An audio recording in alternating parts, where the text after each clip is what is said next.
Baik, Assalamualaikum warahmatullahi wabarakatuh. Perkenalkan, nama saya Rika Ramadhani, NIM 2022075, Prodi Administrasi Publik Reguler 2 semester 6. Dalam video kali ini, saya akan membahas mengenai rencana strategis daerah atau Renstrada. Pertama, mengenai pengertian. Rencana strategi perangkat daerah adalah dokumen yang memuat program dan kegiatan yang diperlukan untuk mencapai sasaran pembangunan dalam bentuk kerangka regulasi dan kerangka anggaran.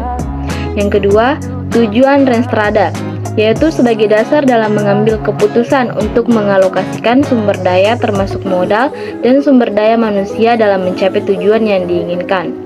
Selanjutnya, langkah dalam proses perencanaan strategis. Yang pertama, perumusan masalah.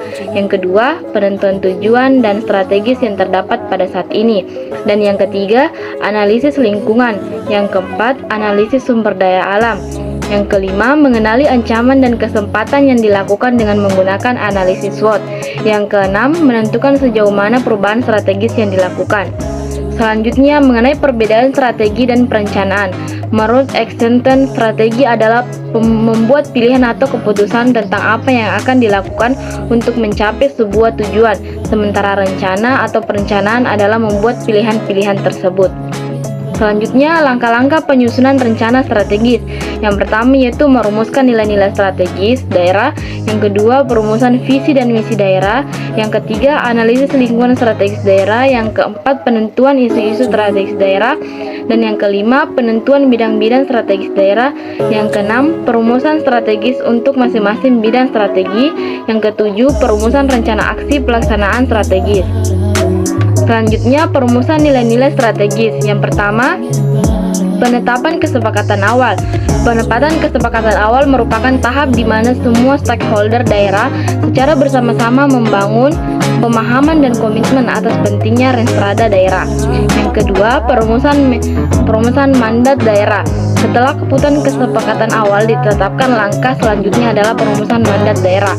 Perumusan mandat ini sangat penting dalam rangka mengembangkan legitimasi dan formalisasi dari Renstra yang hendak disusun. Selanjutnya, penentuan isu-isu strategis daerah. Yang pertama, interaksi antar faktor-faktor kekuatan dengan faktor-faktor peluang atau interaksi dengan prinsip gunakan kekuatan untuk memanfaatkan peluang. Yang kedua, interaksi antara faktor-faktor kekuatan dengan faktor-faktor ancaman. Yang ketiga, interaksi antara faktor-faktor kelemahan dan faktor-faktor peluang atau interaksi. Dan yang keempat, interaksi antara faktor-faktor kelemahan dengan faktor-faktor ancaman. Selanjutnya yaitu penentuan bidang-bidang strategi.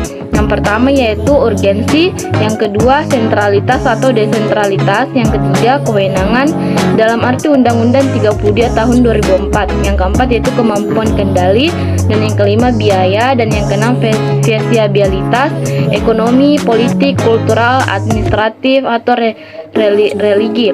Yang ketujuh landasan legalitas, dan 8 menurut kebutuhan daerah.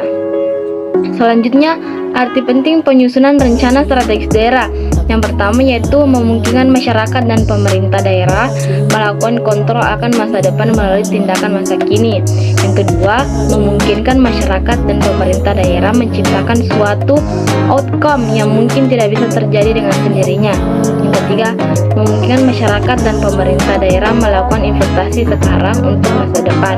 Yang keempat, memampukan masyarakat dan pemerintah daerah meminimumkan ketidakpastian dan mengendalikan guncangan terhadap di luar. Dan yang kelima, dapat menjadi media peningkatan daya saing. Selanjutnya, strategi untuk mensukseskan bidang-bidang strategi. Yang pertama yaitu pengembangan Renstra pemerintahan daerah. Yang kedua, pengembangan kelembagaan pemerintahan daerah yang meliputi kebijakan organisasi, manajemen, budaya organisasi, dan akuntabilitas. Yang ketiga, pengembangan sumber daya manusia pemerintahan. Dan yang keempat, pengembangan jaringan kerja, networking, atau lembaga pemerintahan dengan pihak lain. Dan yang kelima, pengembangan dan pemanfaatan lingkungan yang kondusif. Mungkin itulah tadi materi saya mengenai rencana strategis daerah. Adapun kekurangan mohon dimaafkan. Billahi fisabilil haq fastabiqul khairat. Wassalamualaikum warahmatullahi wabarakatuh.